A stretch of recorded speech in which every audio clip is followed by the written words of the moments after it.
Afternoon peeps, good afternoon everyone. How's everyone doing? Hopefully you guys are all doing well. Don't forget, if you're new to the channel, like, share, subscribe. Alright, a couple of quick things before we talk about the fight card in Scotland. First thing, episode 1 of the look back is up. Please go and give it a watch if you haven't already. I'm going to put the link up now. The first episode was GGG versus Kell Brook, September 2016. I can't believe that's nearly 10 years ago. Crazy. But the feedback's been really good. You guys seem to enjoy it, so it's here to stay. Give me more fight ideas. Let me know what fights you want me and G-Man to cover and watch, and we will. We are going to film again on Thursday. I do have the fight planned already for Thursday. I think you guys are really going to enjoy that. But yeah, look, if you haven't watched it, please go and give it a watch, like, share, comment, all that good stuff. The second thing is for the members. I think the easiest thing for me to do is ask what you as a member want me to put on the members channel.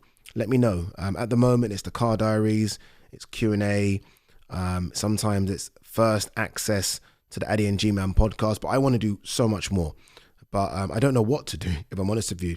A few of you have said like more ticket giveaways, behind the scenes stuff. That's easy. Let me know. But yeah, if it's more than that, so more than behind the scenes, ticket giveaway, let me know what you want me to do, and I will happily do it, because I feel very uncomfortable you guys giving me a $5 a month and me not giving you what you want. So yeah, let me know what you want on the members channel, and I will 100% get it filmed and get it put up. All right, let's talk about my time in Scotland. Thoroughly enjoyed it. Went up on Friday morning to do the weigh-ins. I was going to come back down to do TalkSport, but I decided to stay up there.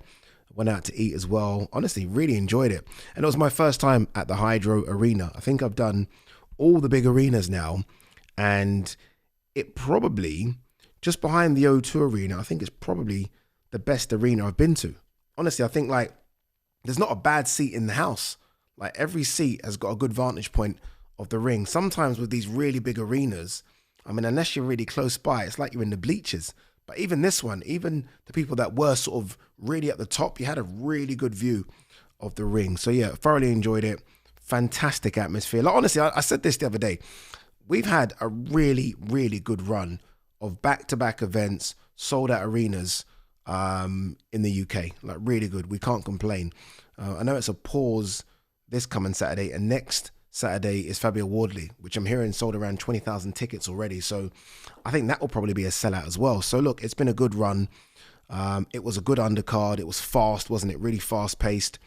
But yeah, let's talk about it. Let's talk about Josh Taylor. Let's start at the top. I normally like to start with the opening bout. So I'm going to get to Alois Jr. and Moses Italma and Nathaniel Collins. We'll get to them in a second, but let's talk about Josh Taylor. Another defeat. For me, that's 4 defeats in a row now. Yes, I am counting that Jack Catterall first one.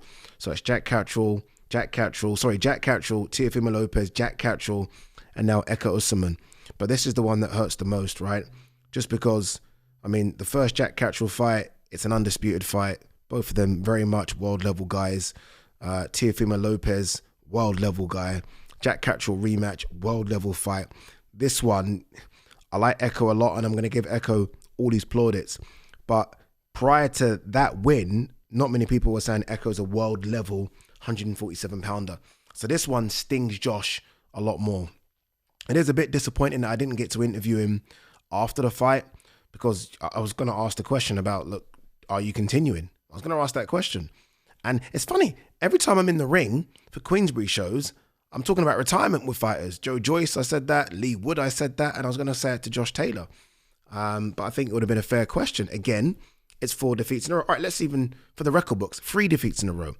And the problem with this defeat, like I said, is in his mind, or at least in the mind of a lot of boxing fans, he stepped down a level. He stepped down a level. I mean, Ekko might prove us wrong and go on to do crazy things next time out at 147. But as it stands right now, Ekko, in the lead up to that fight, was a very good British level fighter, maybe fringe European. The other 2 guys were definitely world level. So, it's going to sting for Josh. It is. Josh started really well, very, very sharp. And I could understand. I think I kind of got the game plan. Everyone knows the second half of a fight is Ekko's fight, hence the nickname, the engine. I mean, that engine sometimes takes a while to crank up and get going. Once it gets going, it's very difficult to derail and stop. So Josh was trying to build a lead and then maybe hang on. That's kind of what it looked like to me. Remember, this was supposed to be a 10-round fight. It then sort of, I think, on Thursday got changed to a 12-round fight. If it was 10 rounds, Josh might have got a draw and nicked it. With it being 12 rounds, obviously it was enough for Ekko to claw back. I knew Ekko was going to start slow. The magnitude of the event was very big for Ekko. Ekko is actually a slow starter. But once he starts to kind of read you and work you out, he's very tough. Again, unless you have something to dent him with, he's going to be in your face, body shots, pressuring you.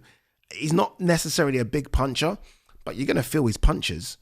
And I don't know if Ekko felt Josh's punch. I think, in fact, he went to the corner in the second round and they asked him, like, because he got caught a couple of times. They said, "Are you feeling those?" And he's like, "No." And sometimes fighters always try and, bluff you, but he genuinely looked like he wasn't really hurt by anything. It almost more looked like he was off balance a few times. But yeah, that's a really damaging defeat for Josh. I think his face at the end suggested that he thought he maybe nicked it. I think he'll watch it back and realize that he lost that by a couple of rounds, if he's honest with himself. And now he has to reflect on what he does next.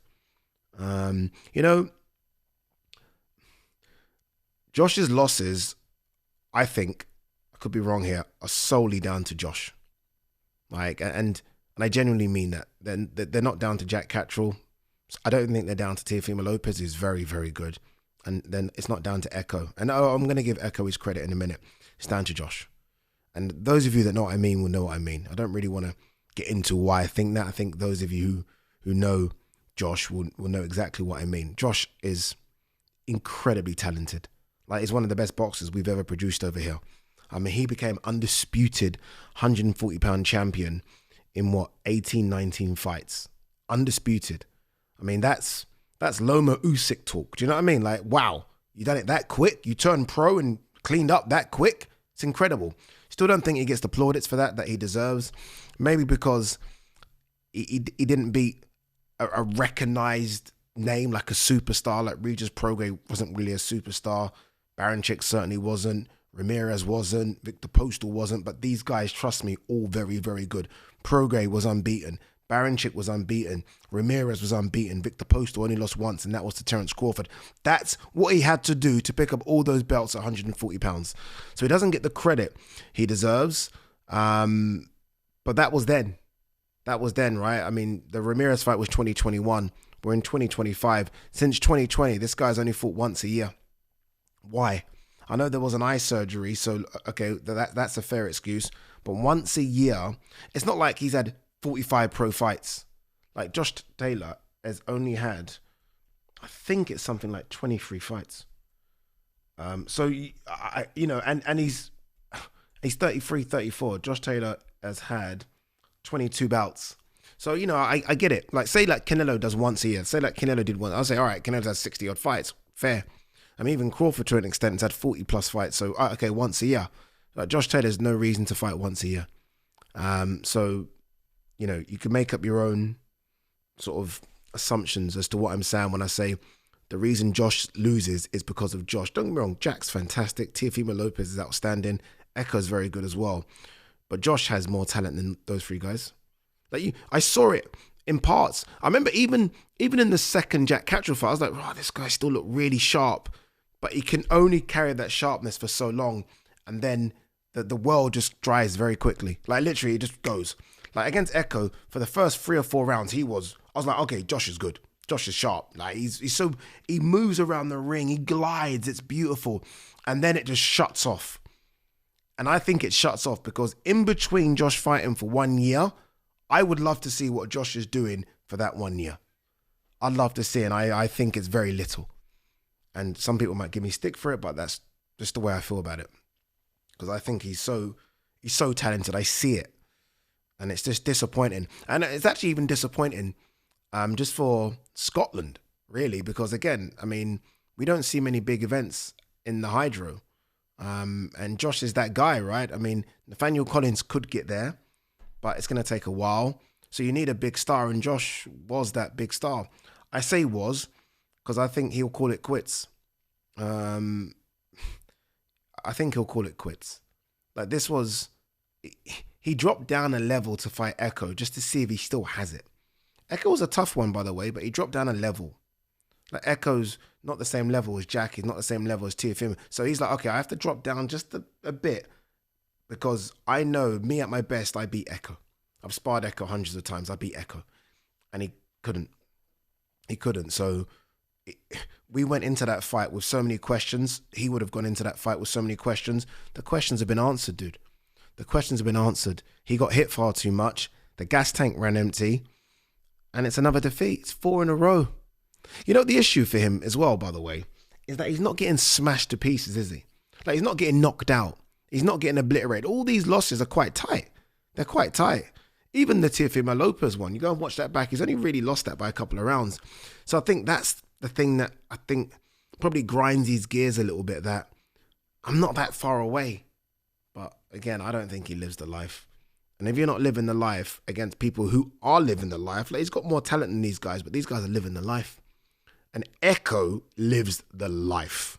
Like, Jesus Christ. I mean, look at the physique on the man. He's 36. I mean, he looks physically, and I said it to him, like he's 26. So yeah, I don't know what he does next. If he really wants it, he knows what he has to do.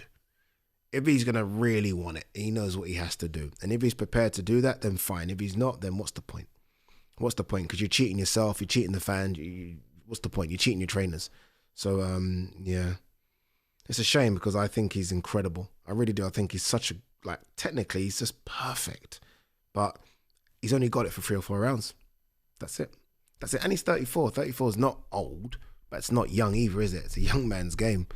And saying that, Ekko's 36. So it shows, if you live the life, Ekko's a good example of that, then who knows what can happen. All right, let me give Ekko some plaudits, man, because Ekko has been one of those guys on the circuit that, you know, always the away fighter because he's not really a big name, right? Always having to go into someone else's backyard, B-side money. And that was the same on Saturday. He's the away fighter. Everyone's already talking about, okay, if Josh wins, Josh does this. B-side money, would have been good money, but B-side money nonetheless. And look at that performance. Like, I actually felt in the first couple of rounds, he was almost just having a look at Josh, maybe a bit nervous because of the magnitude of it, right? He's getting booed into the ring by 9,000 people. That must be hard to take. But after that, he was fantastic, wasn't he? Like, he fought like an away fighter knowing, okay, if I don't put the pedal to the metal here, they're going to try and rob me. That's the way, that's his mindset. You could clearly see, like, okay, I've got to win. Every time Josh landed something, Ekko's like, okay, fuck it, I've got to land 5 or 6 now to kind of counter that one, because I know I'm an away fighter and I'm not the big name and they've got plans for Josh. And Ekko was like, fuck your plans. Honestly, really, really good performance. I hope that they can get him something big. You look at the division, Brian Norman's going to Asia. I don't think he'll get the Boots fight, if I'm honest with you. Barrios is fighting Pacquiao. Stanionis, maybe Stanionis, right? Stanionis will come, it will travel. I don't know what type of fan base Ekko's got in Nottingham, but maybe it's not a main event. Maybe it's just, you know, chief support, maybe. But he deserves always plaudits. Well done to him, man. Honestly, well done. It's a career. He's only lost once.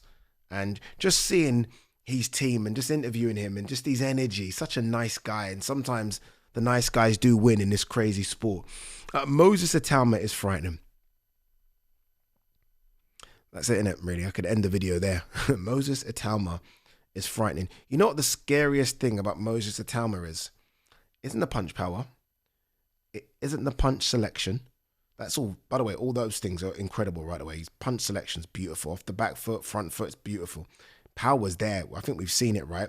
It isn't his demeanor.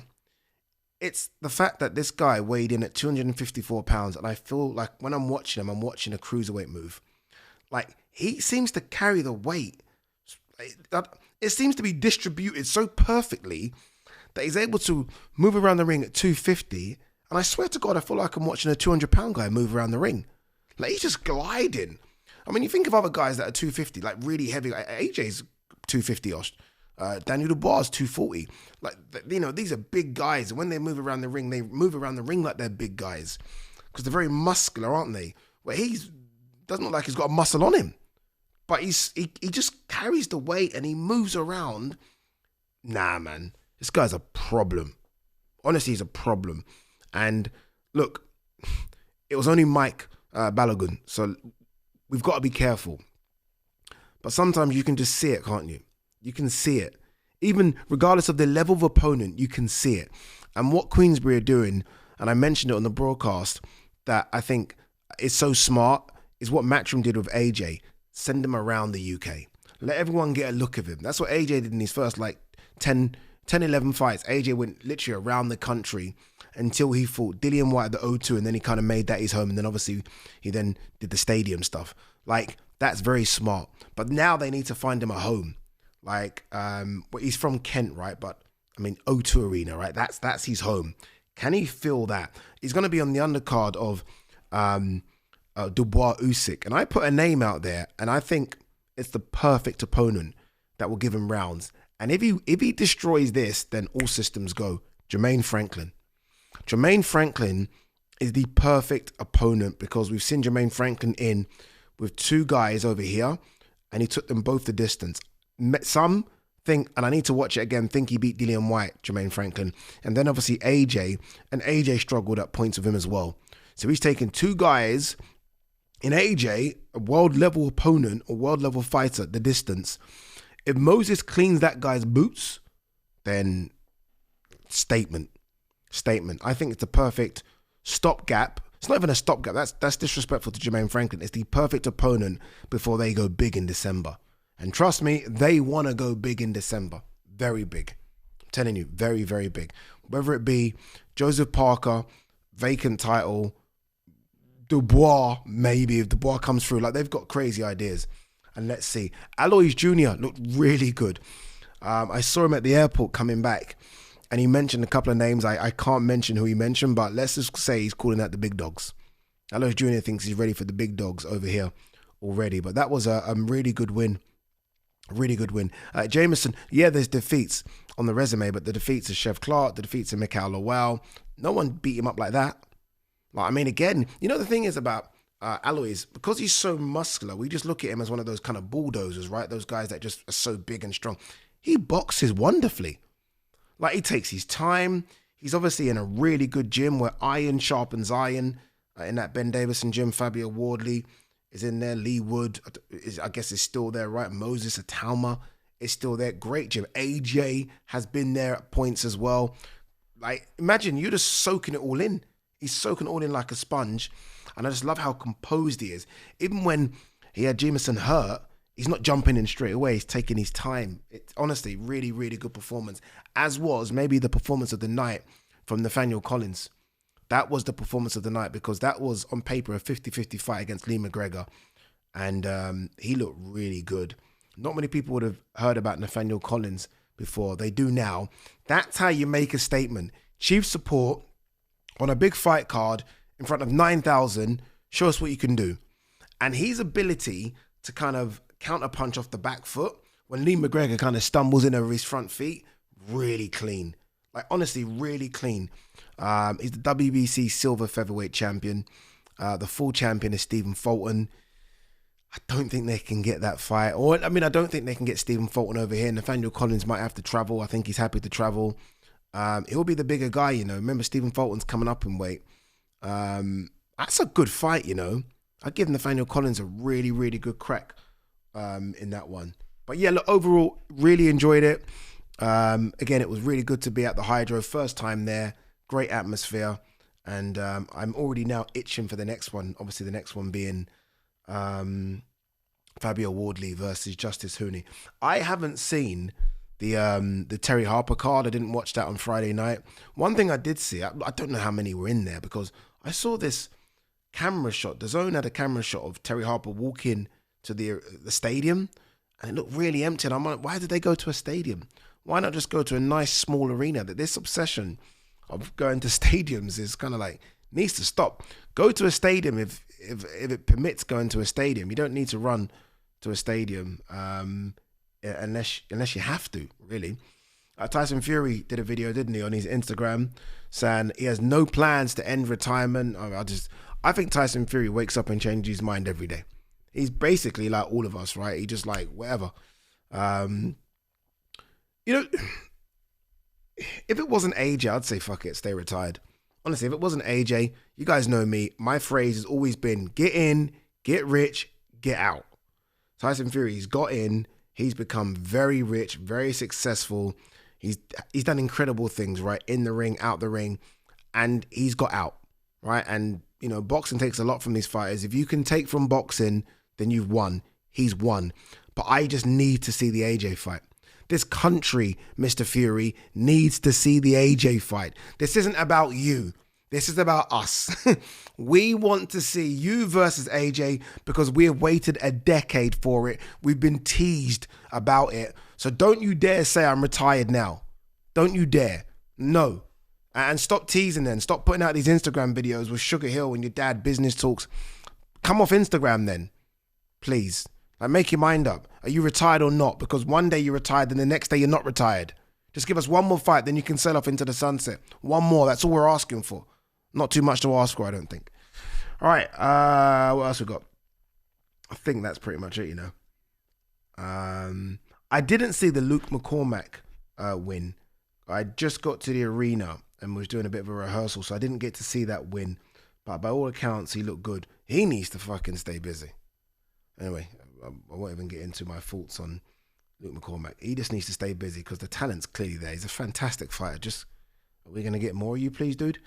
Oh, this is an interesting one, isn't it? Floyd Schofield versus Tevin Farmer has been added to the June 28th Jake Paul Julio Cesar Chavez Jr. undercard. What a good fight that is. What a good fight that is. Obviously, look, Tevin Farmer had two really good fights against William Zepeda. Maybe unlucky in the first fight, maybe unlucky in the second fight. Floyd Schofield was supposed to fight Shakur Stevenson. That would have been his coming out party. Didn't happen. He gets to fight Tevin Farmer, who's not Shakur Stevenson, but again, stylistically, quite similar. I like that fight. I think that's a really good fight to add to the undercard. All right. All right. I think that is it. Yeah, that is it. Guys, girls, thank you very, very much. We'll see you in the next one.